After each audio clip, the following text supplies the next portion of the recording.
Joe Biden, it gave his final little farewell to the American people. He was in the Oval Office. Here is a bit of what he had to say. I realize it's Biden speaking. Please, everyone, take another sip of coffee. Take a look. An oligarchy is taking shape in America of extreme wealth, power, and influence that literally threatens our entire democracy, our basic rights and freedoms, and a fair shot for everyone to get ahead. We need to get dark money. That's that hidden funding behind too many campaigns contributions. We need to get it out of our politics. We need to enact an 18-year time limit, time and term, for the strongest ethics and the strongest ethics reforms for our Supreme Court. We need to ban members of Congress from trading stock while they're in the Congress. We need to amend the Constitution to make clear that no president is immune from crimes that he or she commits while in office. The president's power is not limited. It's not absolute. And it shouldn't be. Cool story, my guy.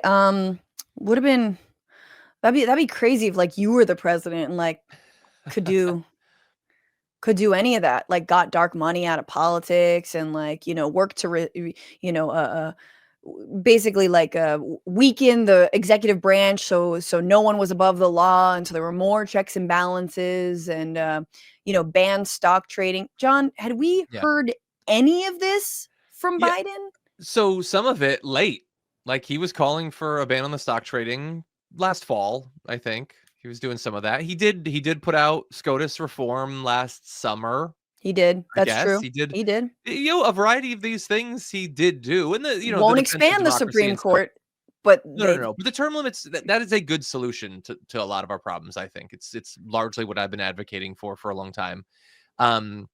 I think it would be seen by more people as a fair solution rather than expansion. Regular people, I mean.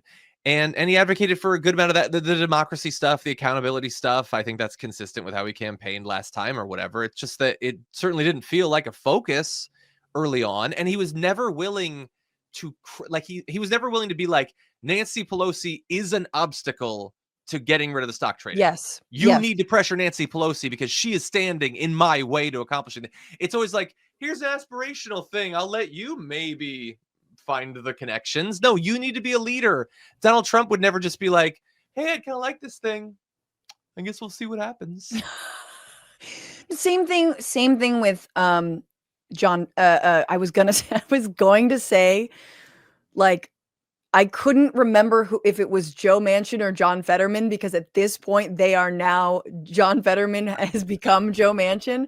But same thing with Manchin and Sinema. He was unwilling to do what Bernie would do and like take out, op-eds in his hometown newspaper in West Virginia and try to lobby him. And ever since Trump won, I feel, and I don't know if I've told you this, I feel like we're in the final scene of Memento, where he finally puts it all together, or in the final scene of Usual Suspects, where it's like, have you seen The Usual Suspects? A long time ago. Ugh. Basically any movie where at the end you're putting it together and you realize all the clues that have led us to this point were already there for the taking. Oh, Harry Potter and the Prisoner of Azkaban. There you go. Exactly. All the clues, I think we had this exact same conversation, but we're too old to remember that we did. All of the clues that showed us that Joe Biden was walking us back into the hands and arms of Donald Trump, I think were there when he abandoned Build Back Better because he couldn't get his own party on board, and kept on capitulating.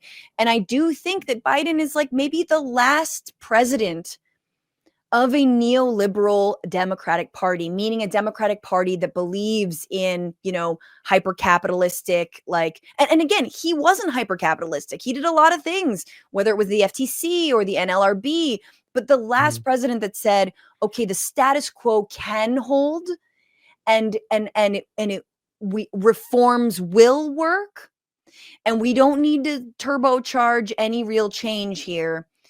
Trust me, the status quo can still hold, and it can't. And it certainly can't in the face of Donald Trump or fascism. I agree. And it can't even win a campaign against it.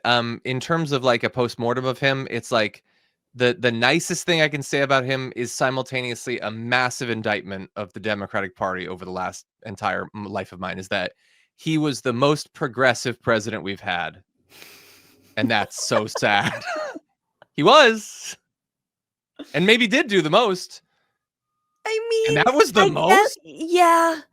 You know, and it depends on like the lens you're looking at it from. I guess from the economy, yes, but from foreign policy, no.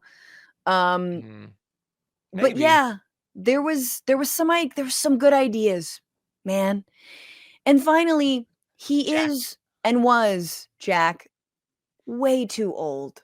What's going on, Frantifa? If you haven't already, subscribe to this channel right now. Hit that button. And also, you can become a patron and support the show every single week. Get access to bonus episodes and exclusive merchandise. Patreon.com/Bitchuation Room. Do it.